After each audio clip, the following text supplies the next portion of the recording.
بناوی خوای بەخشندەی مێهرەبان سڵاوتان لەبێت بەڕێزان دادگای فیدراڵی لەبارەی سکاڵایەکی دیکە کۆ دەبێتەوە دەربارەی درێژکردنەوەی تەمەنی پەرلەمانی کوردستان و کابینەی نۆیەمی حکوومەت هێرێمی کوردستان لە بەرنامە ئەمڕۆ قسە لەسەر ئەوە دەکەین پێشبین دەکرێت بڕیاری دادگای فیدراڵی لەبارەی درێژکردنەوەی تەمەنی پەرلەمان چۆن بێ و لێکەوتەکانی ئەو بڕیارەیەک لە دواییەکانی دادگای فیدراڵی سەر هەرێمی کوردستان چییە و لێکەوتەی چی دەبێت لەسەر ئەو هاوپەیمانی ئیدارەی دەوڵەت کە کابینەی سوودانی پێکەناوە لێکەوتەکەی چی وەسەراسی ناوخۆی هەرێمیش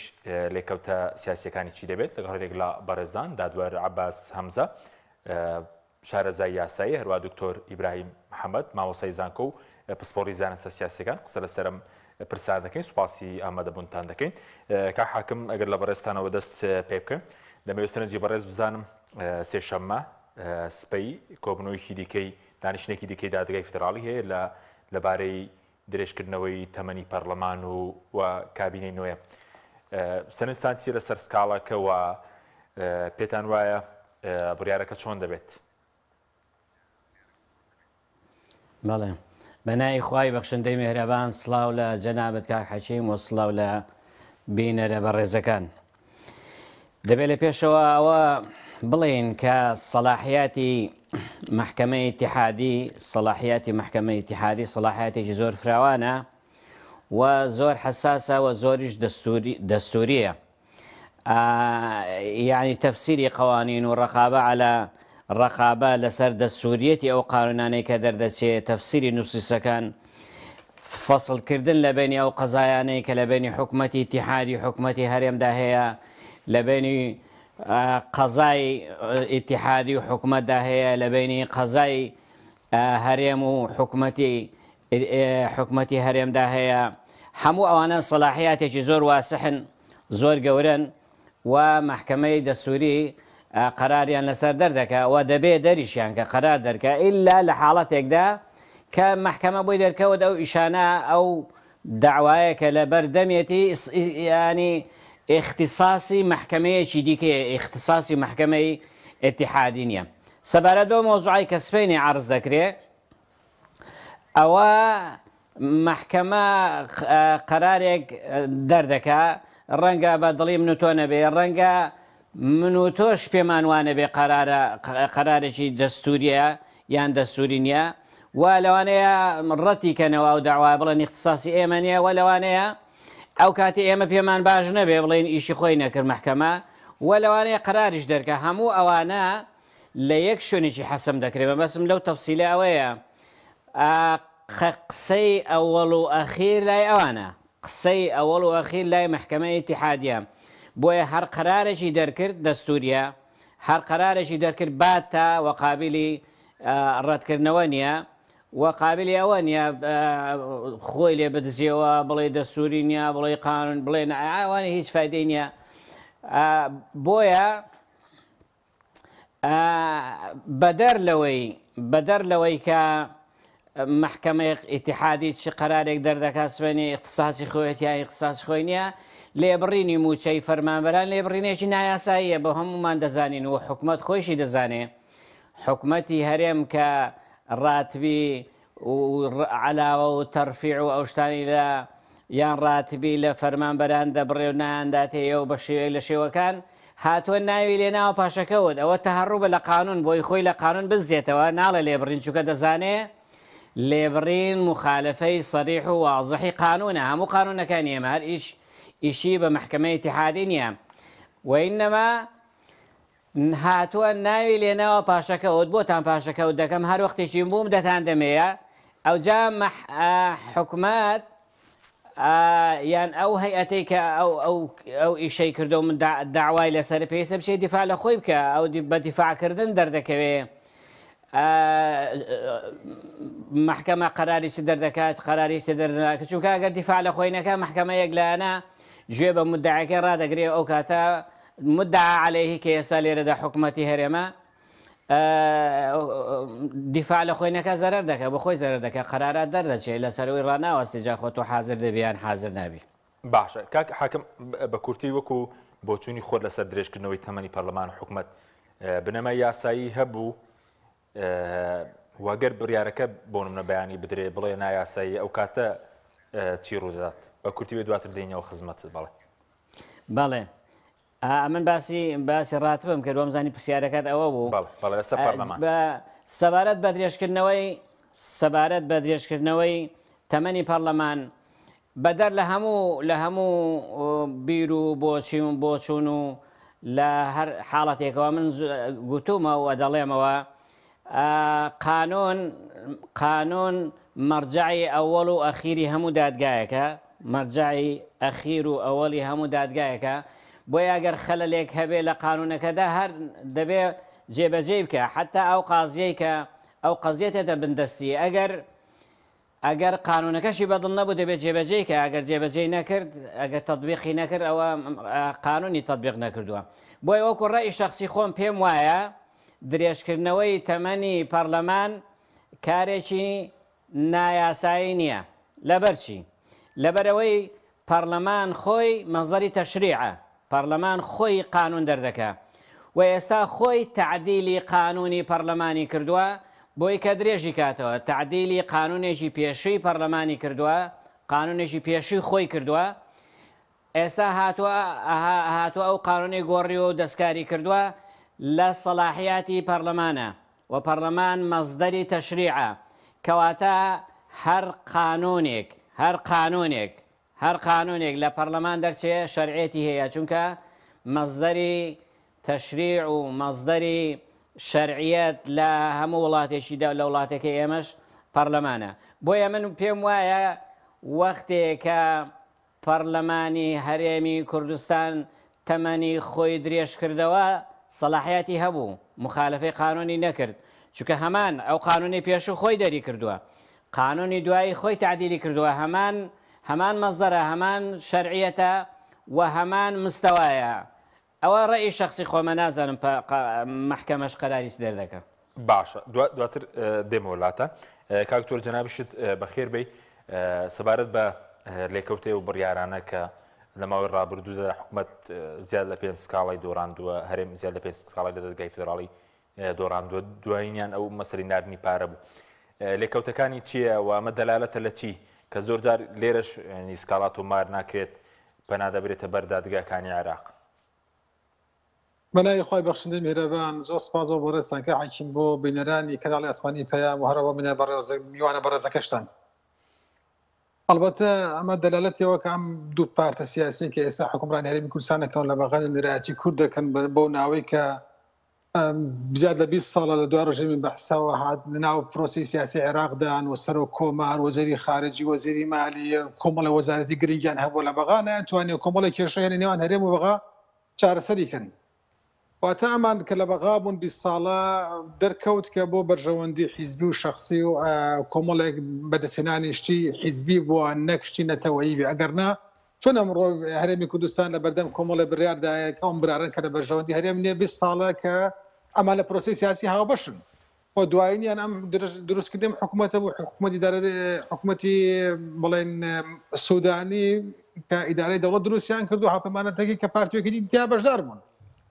لەبەرەوەم دەلالەتەوە کە ئەم پارتیۆکیێتە چەند ساڵە لە هەرێمی کوردستانەوە چون بۆ بەغا بۆ بەرژەوەندی نەتەوەیەک نەلێوە نەبوون بۆ بەرژەوەندی حیزبێک لێوە بوون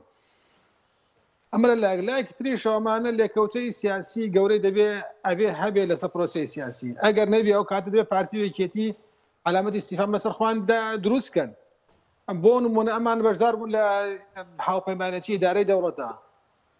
باش ئەگەر ئەمان بەشدار بوون لە ئیدارەی دەوڵەتدا لە دروستکردنی ئەم دەوڵەتی کە ئەم حکوومەتێکی ئێستا وجودی هەیە ئەی چۆنە بێت بڕارەکانی ئەم حکوومەتە و بڕارەکانی ئەم دادگای باڵایە لە دژی ئەوان بێت کە ئەم دادگای باڵایش بەشێکە لە پرۆسی سیاسی هەرێم لە عێراقدا بەواتایەکی تر ئەوەی کە ئێستا لە بەغا حکومە کابرێتە لە شیعەکان و ئەم حکوومەتە لەسەر شیعە حسابە بەتابەتی ئیتاری تەنسیقی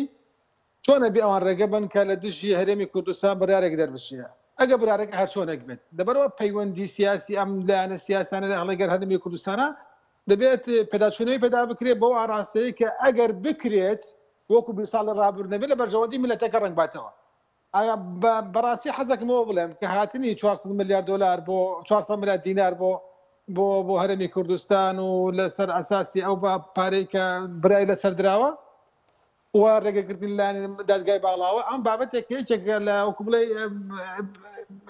زیاتر لە چوارچێوەی ئیتیفاقی سیاسی نێوان پارتی و یەکێتی و ئیدارەی دەوڵەتا بووە نەک لە نێوان حکوومەتێک و حکوومەتێکی تردا واتە لە نێوان حکوومەتی هەرێمی کوردستان و حکوومەتی سوودانیدا نەبووە لە نێوان کۆمەڵی حیزبی سیاسیە هاتوون حکوومەتێکی دروستکەن و لەگەڵ پارتی و یەکێتیە بە تایبەتی پارتی لەبەرەوە نازانێت ئەم ئیتفاقانەی کەمان دێکەنە سەر چ ئاساسێکە تۆ لە کاتێکا دێ حکوومەتێکیان بۆ دروستەکەی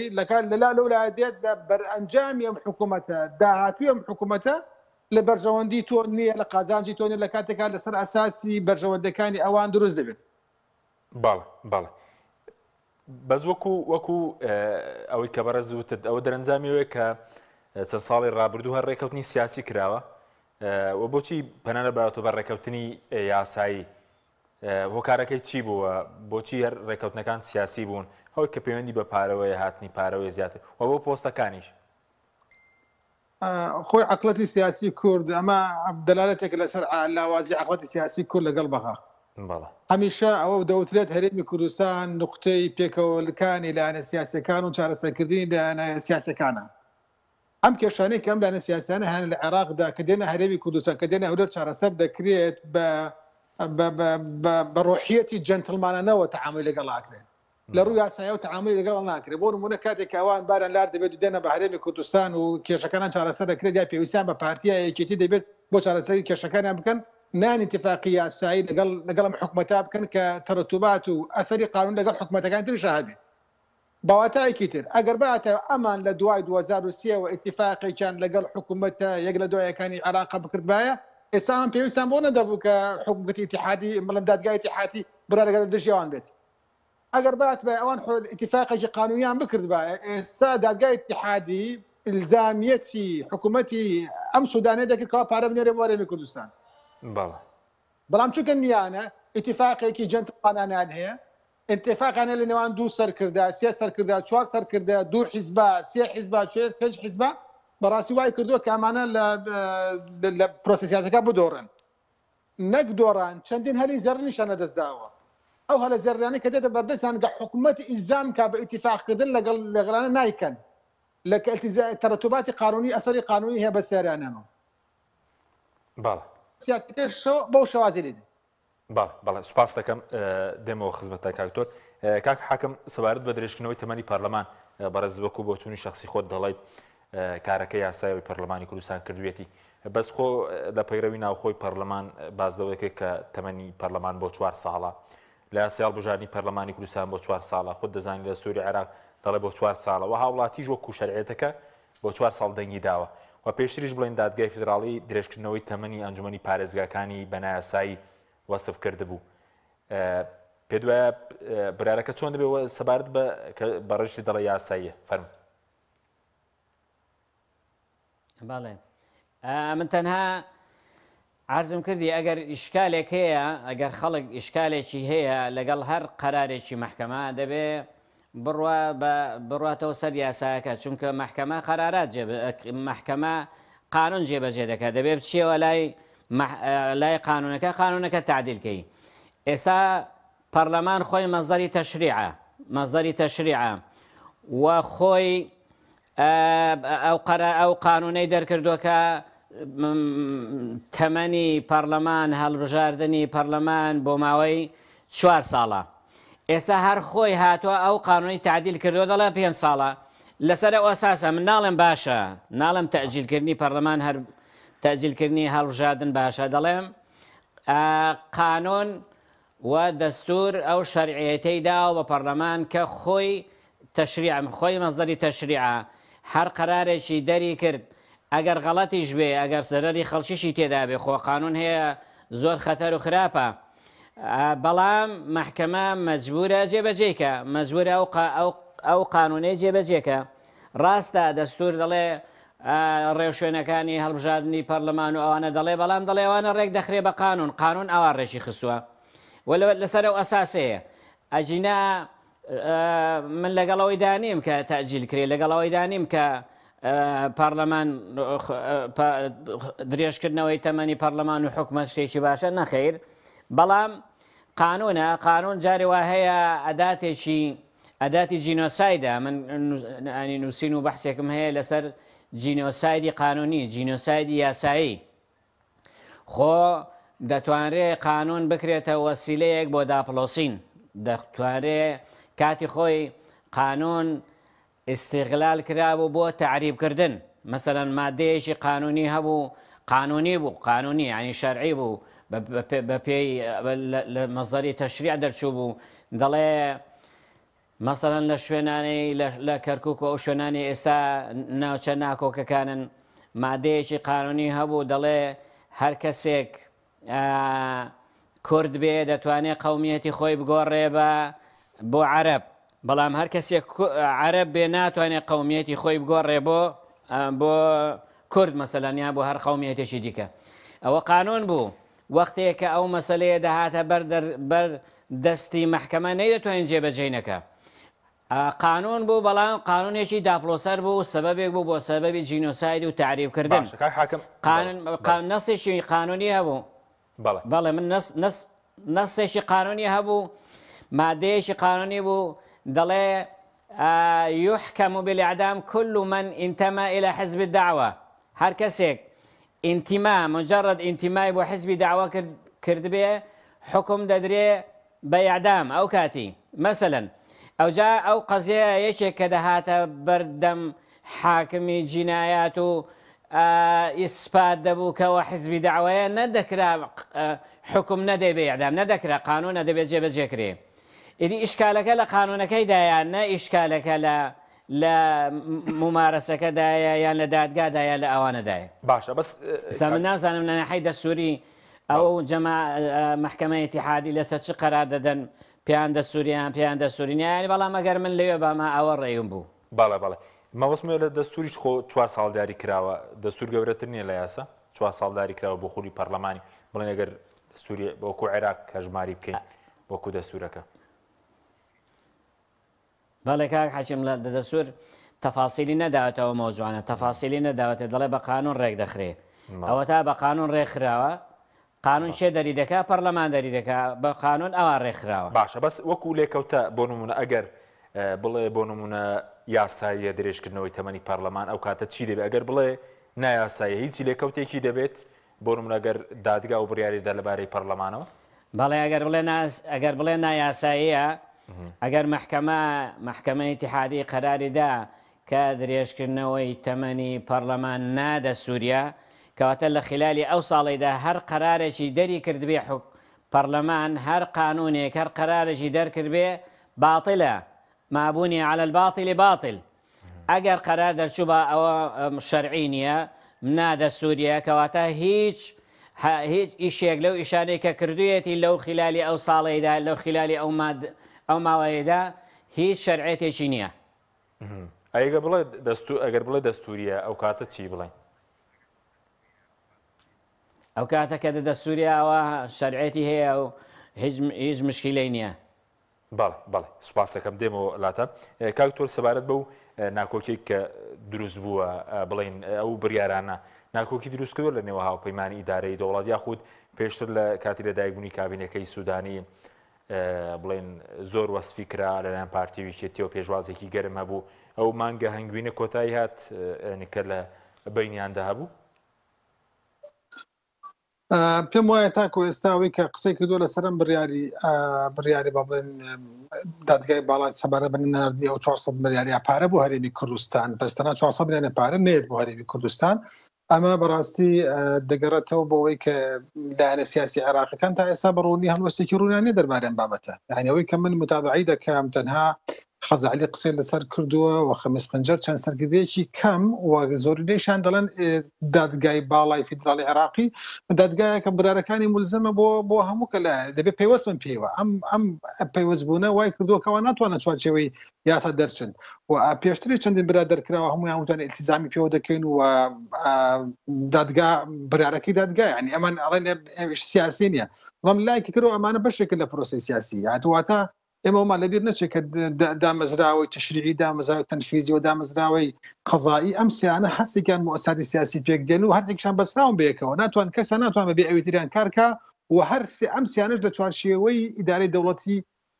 ئیدارەی دەوڵەتا بوون واتە لە چوارچێوەیەکە کۆ دەبنەوە کە ئیتیفاقی ئەمان کە حکوومەتێکی پێک بێنێتەوە لە ئاساسی ئەو پەرلەمانی کە هەیە و پەرلەمانیش لە چوارچێوەیەکدایە کە فعلا کۆمەڵی یاسا و ڕاسا دەبێت دەرکات کە لە خزمەتی ئەو هاوپەیمانەتی بێ ئەگەر بێت و هاوپەیمانەتێکی قوی بێ بەڵام قسە لەسەر ئەوەیە کە ئەم هاوپەیمانەتی ئەمانە لە سەرەتاوە بەشان و باڵێ هەڵدەدرێت واتە تۆ سێر کە لە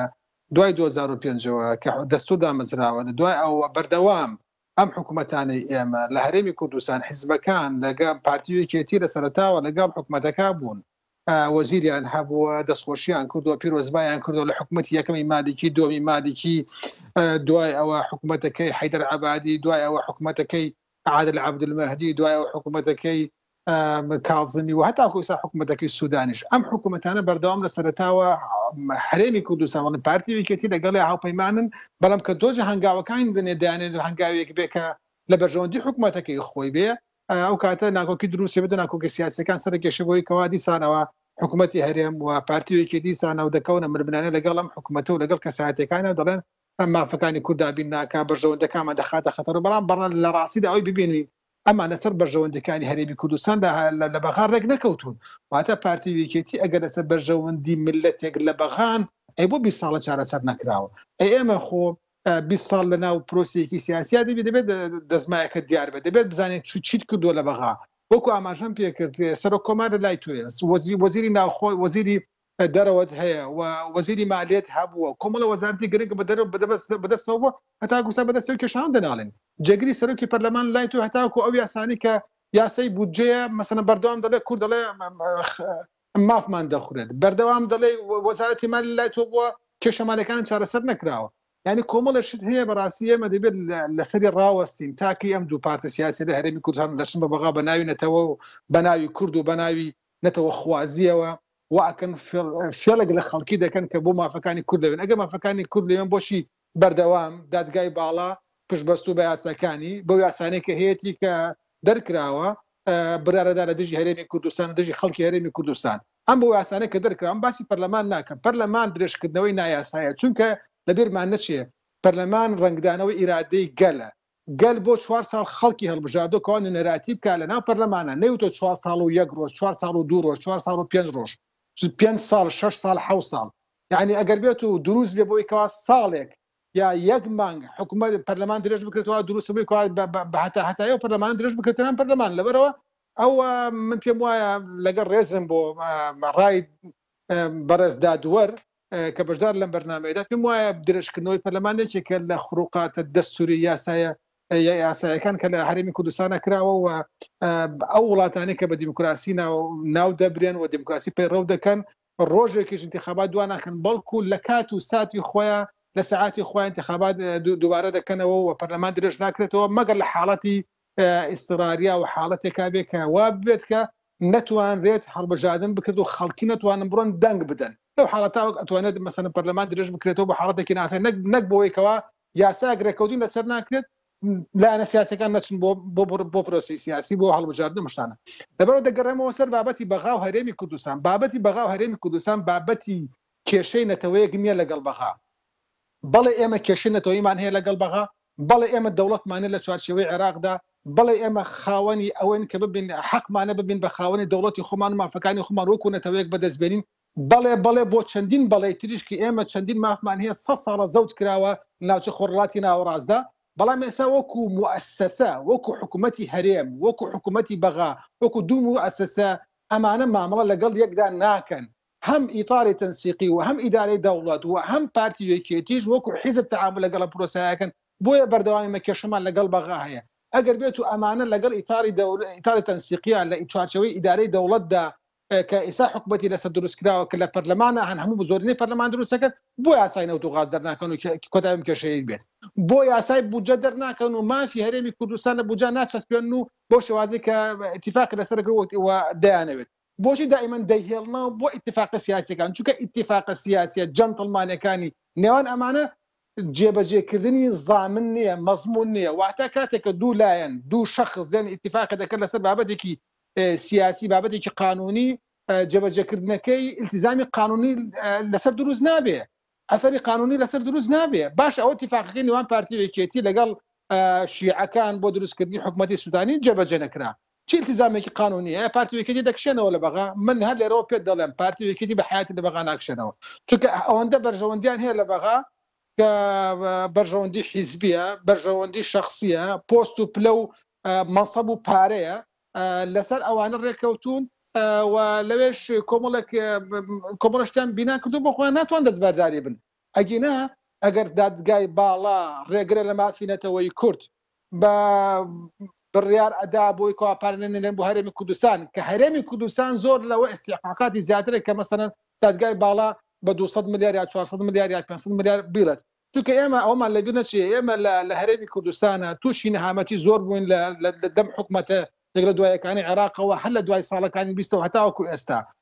ئێمە وەکو کورد چەساوینەتەوە ئەم چەسانەوەیمان بە 400 ملیار و 200 ملیار جێبەجێ ناکرێت واتە ناکرێت تۆ بێ مافی نەتەوەیەک لە 400 ملیارە 200 ملیارە قەتیز بکەی بڵێ ئەوەنە مافی کورد جێبەجێ نەکراوەتر مافەکە کاکە مافی ئێمە زۆر لەوە گەورەترە. لە سا پەنجاوێکی خاکی هەرێمی کوردستان لە 16 ئۆکتۆبر بەدواوە کەوتە ژێر دەسەڵاتی حکوومەتی عێراقی و بینیمان کە مزادەی سیاسی بینی پارتی یەکێتی ئەوەندە گەورەیە لەسەر مافەکە ئەوەندە گەورە نییە. لەبەرەوە لەبیرمان نەچێت بارودۆخی هەرێمی سیاسی هەرێمی کوردستان وەکو جنن بلاس خادۆچی وەکو ماگۆر ئاماژەی پێ کردو لەم سەردانەیدا وەکو حەلبوسی ئاماژەی پێ کردو لە چاپێکەوتنەکانیدا بارودۆخی سیاسی هەرێمی کوردستان و عێراق بە ئاراستەیەک دەڕۆن فعلا لە مەترسێکی گەورەدای ئەو مەترسێش ئەوەیە کە ئەگەر بێت و پارتیوەکیی بەخوان نەکەون و ڕێک نەکەون و مافەکانی کورد نەخەنە پێش بەرژەوەندەکانی خوان ئەو کاتە ئەتوانین بڵێن هەرێمێکی لەمە لاوااسترمان دەبێ کە کەس تەمەدای ناکات بریا هەرێمێکی ئەوەندە بە قەوتمان هەبوایە کە ئێستا بمانتوانی بمانتوان وایە کە لەسەر پێخمان ڕاوەسون هیچ پاکستان بە 200 ملیاری حکوومەتی عێراقی نەبوایە. بەڵێ سوپاس دەکەم. کاک حاکم سەبارەت بە بڵێن سکاڵای دیکەشێ جگەر لە پارلەمان لەسەر پاشەکەوتی موچە دادگەکانی هەرێم ناتوانن ئەمە یەکلا بکەنەوە بۆچی پەنا دەبرێتە بەر بەغداد دادگەکانی بەغداد یاخود هەڵۆشانەوەی یاسای خانەنشینی بە هەمان شێوە بۆ ئەم سکاڵایانە لە هەرێم یەکلا ناکرێنەوە دادگەکانی هەرێم ناتوانن؟ نەخێر کاک حەشم دادگاکانی هەرێم ناتوانن چونکە دادگای دەستوری نین. ئەگەر هەرێمیش دادگایەکی دەستوری هەبوایە کە ئێمە هەر ئەسڵەن دەستورمان نیە هەتا دادگای دەستوریمان هەبێ محکەمەی ئیتیحادی لە دنیادا پێدەوتێت محکەمەی دەستوری سەلاحیات و ئیش و اختصاصاتی ئەوەیە کە حیمایە دەستور بکە کە تەفسیری دەستور بکە کە ئەو کێشانەی دێتە لای لە هەر جیهاتێکەوە بێ ئیسینات بکاتە سەر دەستور بەپێی دەستور یەک لای بکاتەوە. ئەنجا بۆیە ئێمە مەرجەیەکمان نییە مەزدەرێکمان نییە محکەمەیەکمان نییە کە پێمان بڵێ فلان بڕیارەی پەرلەمان فلان بڕیارەی حکوومەت فلان قانون موافقی دەستورە یان موافقی دەستور نییە ینی شەرعیەتی هەیە یان شەرعیەتی نییە. سەرەڕای ئەوەی کە لە نەسی دەستوری عێراقی داهاتووە دەڵێم محکەمەی ئیتیحادی مختصی وحیدە حەسرەن ئەو سەلاحیاتانە حەلکردنی ئەو کێشانەیە کە لە بینی ئیقلیم و ئیقلیمێک و لە بینی حکوومەتی مەرکەزی و حکوومەتی ئیتیحادی و لە بینی ئیقلیمەکان و لە بینی قەزای ئیقلیم و خەزای ئیتیحادیدا ڕوودەدا یان تەفسیری دەستور و یان ئەو کێشانەی کە دەچنە لای حتا پەرلەمان زۆر جار محکەمەی ئیتیحادی قەراری پەرلەمانی عێراقی هەڵۆشاندوێتەوە تاعنی لە شەرعیەتی ئەندام پەرلەمانەکان داوە زۆر شیریکەی کردووە. ئێدێ ئەوە بەپێی دەستور ئیختیساسێکی حەسری محکەمەی ئیتیحادیە ئیختیساسێکی حەسری محکەمەی ئیتیحادیە کەواتە لە سەلاحیاتی هیچ محکەمەیەکی هەرێمی کوردستاندا نییە. ئێمە محکەمە ئیداریمان هەیە محکەمە ئیداری شێوە نییە ئەو قەزیانەی کە دەچنە لای بەپێی دەستور لێ یەکلایەن کاتەوە دەستوری دەستورینی شەرعینە شەرعینین ئەوە قەزای ئیداری اختصاصێکی دیکەیە جیا لە اختصاصی محکەمەی ئیتیحادی. باڵە سوپاس دەکەم ناوبڕێکمان هەیە دێمەوە لاتان بەڵێگەنیڕایەن بڕێز ناوبڕێک کورت و دێنەوە لاتان لەگەڵمان بمێنەوە. تۆپ ئارت تاکە بریکاری تۆڕی میدیایی کۆمەڵ بۆ بەرهەمهێنان و بڵاوکردنەوەی ڕێکلام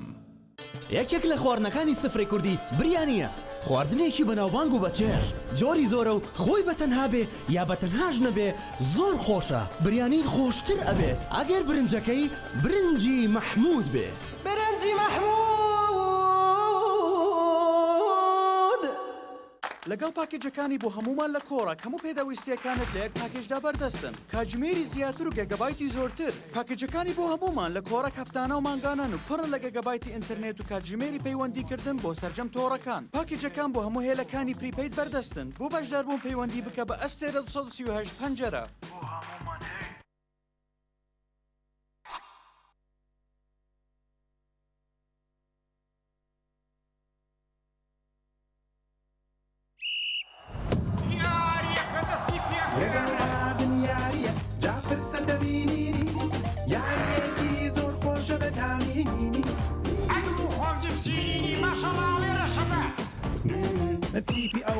تیپی ئەولا و ئەم لا جپسینی ئەحماڵەکەمی سەیریکەن هێرش بەرەکەینی شۆکیان کرد بە خۆراکی تیپی ئەولا ئەزانی ئەبێ وەک من تامیکەی اینجا ئەزانی ئەفبەرە وەک میسی لێ ئەزانی هەمیانێکە خۆش بوو هەر بژی جپسینینی کامێکی لێت نەکراو.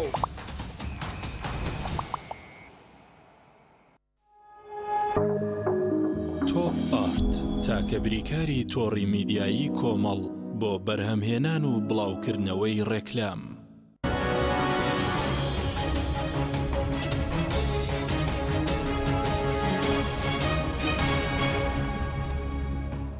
جارێکتر سڵاوتان لێبێت ببینیرانی بەڕێز. کاک حاکم سەبارەت بە بڕیارەکانی دادگای فیدراڵی کە پێشتر زیاتر لە 6 سکاڵا هەرێم دۆڕاندوێتی لە دادگای فیدراڵی لێکەوتیان چی دەبێت جگەر لە ئەوەی بڵین نەوتەکە ئێستا لێکەوتەیە بووە کاریگەری بۆ لە سەرفرۆشتنی نەوتیاریم لە دەرەوە دابەزین نرخەکەی جگەر لە نەناردنی پارە ئەوانەی کە لە بواری خانەنشینی لە بوارەکانی تر دەردەکرێن لێکەوتەی دەبێت وە سەبارەت بە تۆمارکردنی سکاڵا لەسەر جێگری سەرۆکی پەرلەمانی عێراق ئەو پرسە چۆنە کە دادگای فیدراڵی سکاڵای تۆمار کردو؟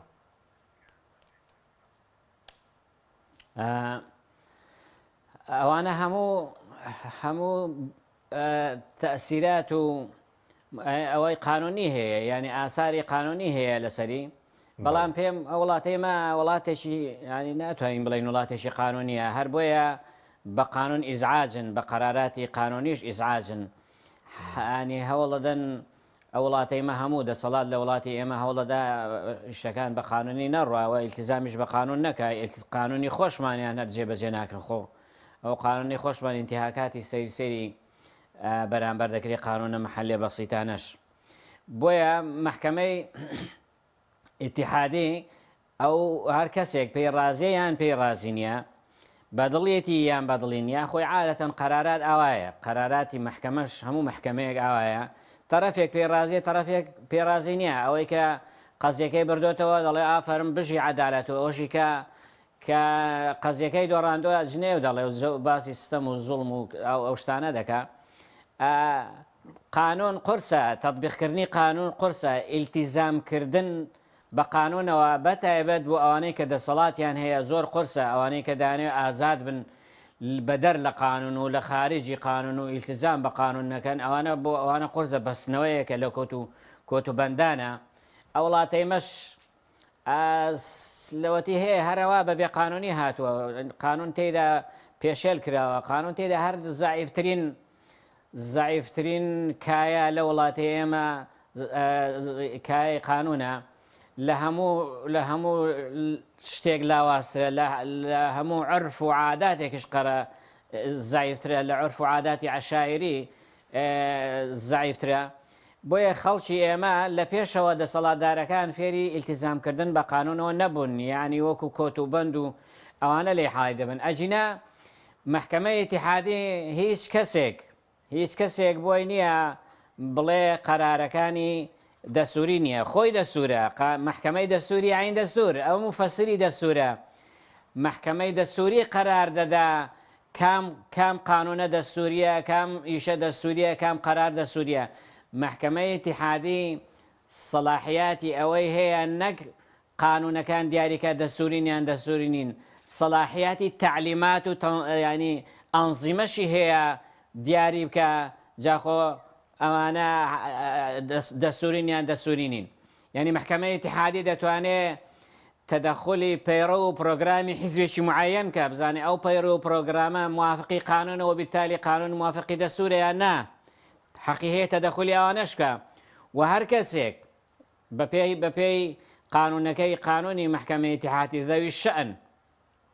یعنی ئەوەی کە پەیوەندیدار بێ ڕاستەوخۆ یان ناڕاستەوخۆ ئەو قانونە ئەو قەراراتەنە پەیوەندی پێوە هەبێ مەسی بە حیاتیەوە هەبێ دەتوانێت بچێت لە محکەمەی ئیتیحادی شەکوا تەسجیلکە و قەرارەکانیشی باتە و ئەوەڵە و ئەخیرە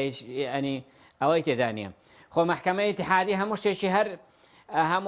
هەموو قەرارەکانی لە دژی هەرێمی کوردستان نەبووە. مەسەلەن محکەمەی ئیتیحادی بوو مادەی 140 دەستوری لە مردن پاراست، بەشێکی زۆری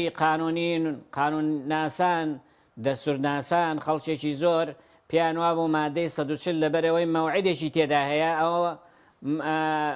مردووە کاتەکەی تێپەڕی ئەکسپایار بووە. بەڵام محکەمەی دەستوری بڕیاریدا لە خلایینی ئەوان لە تەفسیری ئەوان کە ئەو مادەیەکی دەستوریە و نەمردو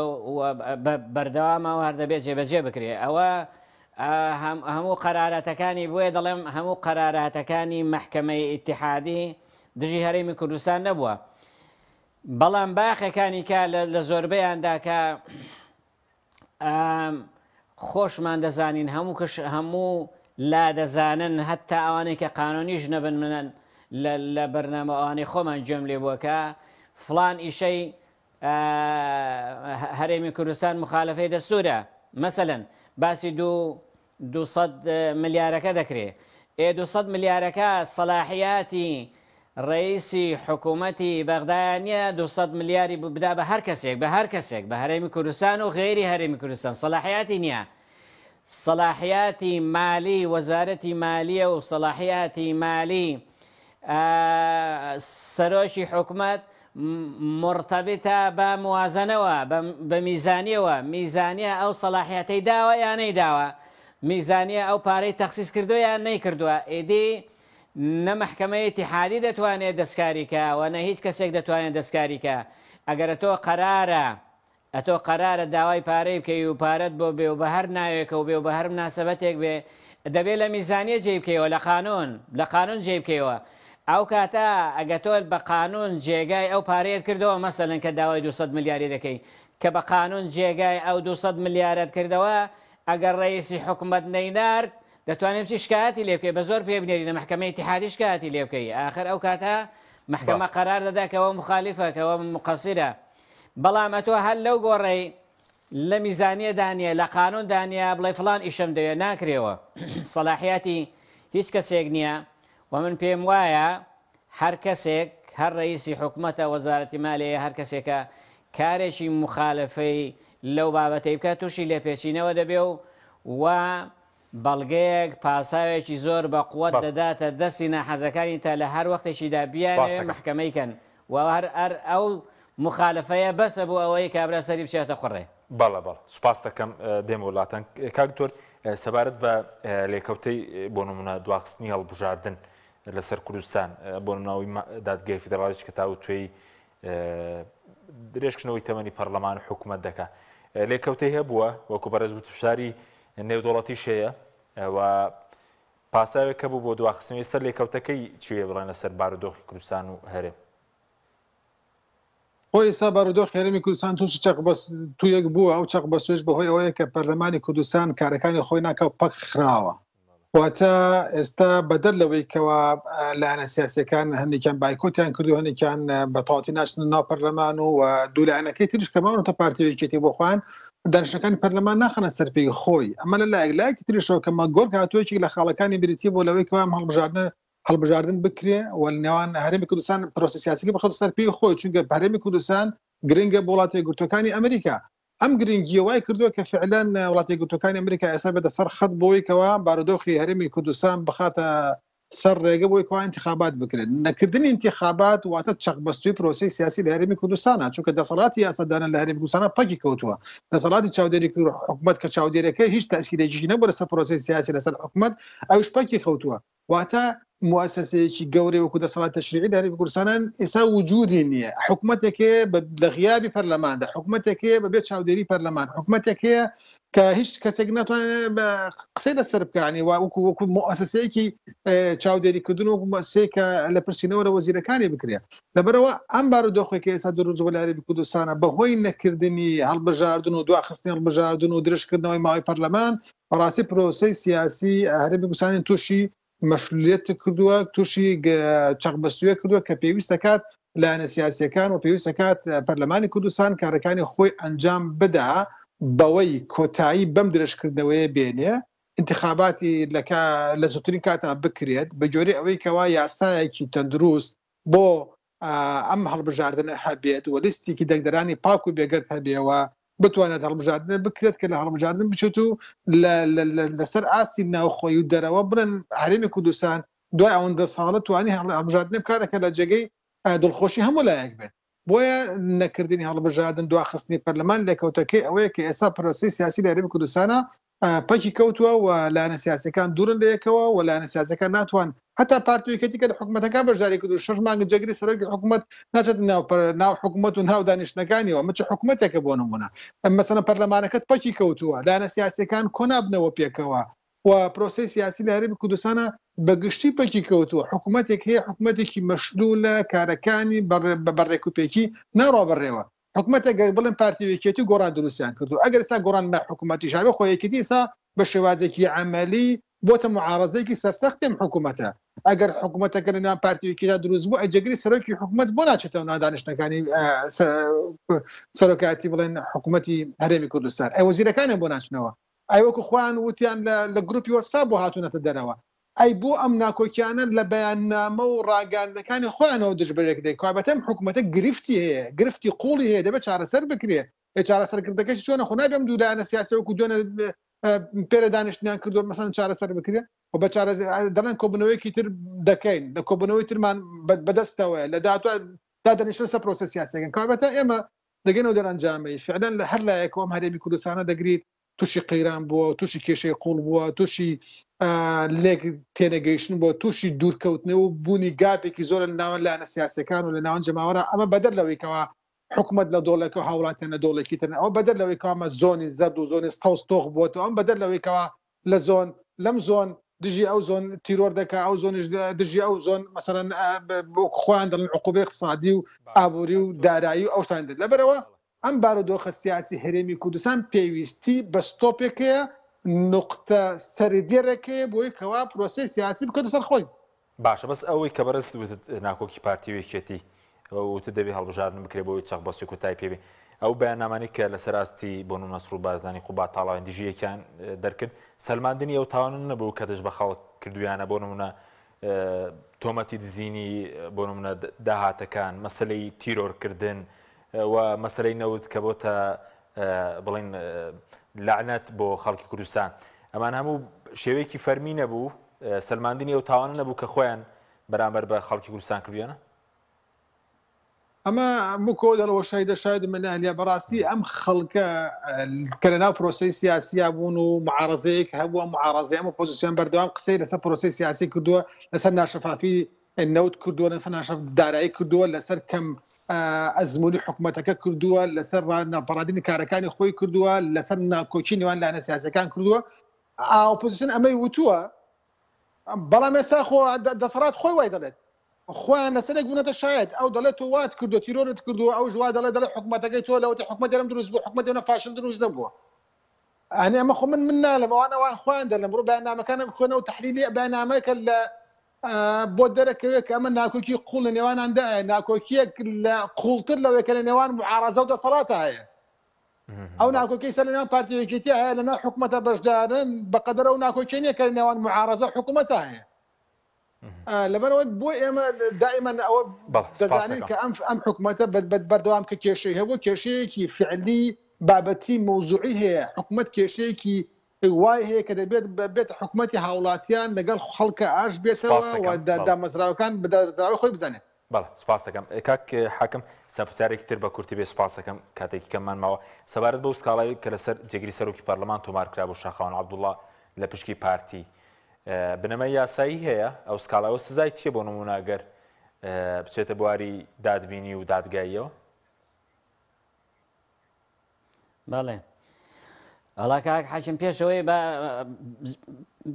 باسی قانونی تەقاعدی موحدت کرد قانونی تەقاعدی موحدیش هەر لە بیداتەوە کە لە هەرێمی کوردستان جێبەجێ نەدەکرا مخالفەیە چونکە لە نەسی قانونی تەقاعدی موحددا هاتووەکەوە بۆ هەموو عێراقیە ئیقلیم سەلاحیەتی ئەوەی نییە جێبەجێ نەکا بەڵام کە جێبەجێ نەکا مخالفەیە بە ئاشکرا سەرپێچی یاسایە سەرپێچی دەستورە سەبارەت بەو شەکوایە بەڵێ ئەوە بە پێی مادێژی قانونیە لە قانونی عقوبات ئەو کەسێک کە تەشهیر دەکا یان هێرش دەکاتە سەر کەسێک بە ئیهانەکردن بێ بە قسەکردن بێ بە گاڵتە پێکردن بە حتا بە لێدان بێ ئەوە عقوبەکەی مختلفە بۆ کەسێکە لە ئەسنای دەوامی ڕسمیە مۆزەفێکی عامە کەسێکی عامە هجومی دەکرێتە سەر لە دایرەکەی لە کاتی ئیشکردندا اینجا بە ژنێەوە بە قسەکردنە بە تەشهیرە بە هەر شێوەیەکە عقوبەکەی سزاکەی دەگۆڕێ ئەوە ئەگەر بە قسەکردن بێ بە تعلیقدان بە شێشی ئەوان بێ حەبسە ئەگەر زیاتر بێەوە دەڕا بۆ حەبسی شەدید و ئەوانە مهم تا 5 ساڵ دەتوانرێت ئەو کەسە لەسەر ئەو یاعتیدا حکم بدرێ و ئەگەر بوو بە لێدان و کوشتن و ئەوانە عقوبەکەی زیاتر دەکات عقوبەی ئەعدامیش دەڕوە. بەڵێ زۆر باشە بەس ئێستا دەسەڵاتدارانی ڕێم ئەوە تابێت ئەوانەی پارتی دموکراتی کوردستان دەڵێن ئەم دادگایە نادەستوریە ناسیاسیە لەبەرەوەی کە بەپێی مادەی 92 دەستور پێک نهێنراوە یاسایەکێ لە 2005 کەم دادگای فیدراڵی پێکاتووە و بەپێی مادەی 92 دەستور دەبێ بڵێن بۆ نمونە جگە لە دادوەر شارەزای شەریعەتی ئیسلامی و شارەزای یاسایی تێدا بێت سەرنج چیە لەسەر ئەو پرسە؟ وەڵام من پێم وایە محکەمەی دەستوری محکەمەی اتحادی زۆر دەستوریە مادەکەی دەقی مادەکەی دەستور ڕاستە باسی ئەوەی دەکاکە لە دادوەر و لە فوقەهای قانون و فوقەهای شەریعەت پێک دێ بەڵام هەموو ئەوانە ئەندامێتیان و ژمارەیان و ئیشکردنیان و چیان هەمووی دەڵێ لەوێ لە دەستور دەڵێ بە پێی قانون ڕێک دەخرێ ئێستا بە پێی قانون ڕێکخراوە ئەوەی کە لەبسا لە بن دەسمانە بە قانون ڕێکخراوە بێجگەلەوەش ئەو دادوەرانەی کە لەوێن ڕاستە ناویان دادوەرە بەڵام فوقەهای قانونیشن هەروەها فوقەهای شەریعەتیشن هەم لە شەریعەت دەزانن هەم لە قانون دەزانن هەم قانونین و قازیشن ئیدی ئیشە سەرچیەکە ئەوانە ناتوانرێ بە هیچ شێوەیەک بیانوویەکی دەستوری بدۆزرێتەوە کە محکەمەی ئیتیحادی محکەمەیەکی نادەستوریە محکەمەی ئیتیحادی خۆی قەرار دەدا چ دەستوریە و چ نادەستوریە تۆ بە چی حەقێک بە چ قانونێک بە چ شەرعیەتێک دەچی دیعای ئەوەی دەکەی محکەمە نادەستوریە محکەمە ئەگەر نادەستوری بە خۆی قەرار دەدا دەستوریە نادەستوریە ئەو قسانە لە پروپاگەندە و لە قسەی ڕێکلام و لە پروپاگەندە بەو لاواشێکی دیکە نییە هیچ ئاسارێکی قانونی نییە هیچ تەسیرێکی قانونی نییە و هیچ مەغزا و قورسایەشی نییە ئەوانە باش نییە بەڕێی من بێ ئەوانە لە زیاتی ئەو قسانە دەکەن بڕۆن لەو محکەمەیە دیفاع لەو قەزیانەی خۆیان بکەن دیفاع لە مەوقیفی خۆیان بکەن دیفاعشی قانونی دیفاعشی دەستوری نا بە ئەوە دوور بە دوور و بە شەڕە چەلەحانێ و بە ئەوە ناک ئەوە شتێکی زۆر ناحەزاری زۆر نامەدەنیە ئەو جۆرە تەسەڕوفات و تەسریحاتانە. سوپاس دەکەم کاک دکتۆر ئیبراهیم زۆر بە کورتی کەمتر لە خولەکێک سەبارەت بەو کارنامەی کە سوودانی پێدوای جێبەجێ ناکرێت باسی کاراکردنەوەی لە ژمارەی 140 هەبوو لە ماوەی مانگێکدا بڵێن کاراکردنەوەی بەس ئێستا سێمان تێپەڕیەوە وەکو سەرۆک وەکو بودجەوەی چیش دیار نیە و خاڵەکانی تریش بە کورتی بێ سوپاس دەکەم. کاک حەکیم 18 ساڵە مادەی دەستوری 140 هەیە و جێبەجێ نەکراوە ئێستا بە 18 مانگی تری جێبەجێ ناکرێت بە سوودانی جێبەجێ ناکرێت ئەسڵەن سوودانی لە قۆناغێکی ئینتیقالیدایە بۆ هەڵبژاردنێکی داهاتوو و لە بەردەمی کێشەیەکی گەورەی دۆلارایە و لە بەردەمی سەدر و جەماعەتەکەیەتی وە لە بەردەمی ناکۆکی نێوان لایەنە سیاسەکانە بە هیچ شێوازێک پێم وایە ناتوانین نەمادەی 149 بەڵێنەوەی کە داوەتی بە هەرێمی کوردستان جێبەجێ بکات و هەرێمی کوردستان تەنها قۆناغێک بوو بۆ پێکردانی حکوومەت و بەکارهێنان و تەواو بۆ ڕۆڵی ئێستا ڕۆڵەکەی لەوایە بۆی کەوا مافەکانی خۆی لە دەستورە بەوە جێبەجێ ناکرێت کە سوودانی بۆ جێبەجێکە بەڵکو بۆ جێبەجێ دەبێت کە بێت و کۆمەڵێک یاسا و ڕێسا دەربکرێت کە لە قازان جێەوە بێتەوە ناخۆی هەرێمی کوردستان ڕێک بخرێتەوە. سوپاس دەکەم، زۆر سوپاس بۆ بەرزان دکتۆر ئیبراهیم محەممەد حاکم عەباس هەمزە، سوپاسیان بەدەبوونتان دەکەم. سوپاس بۆ بینیرانی بەڕێز، سوپاس بۆ هاوکارانم، خواتان لەگەڵ.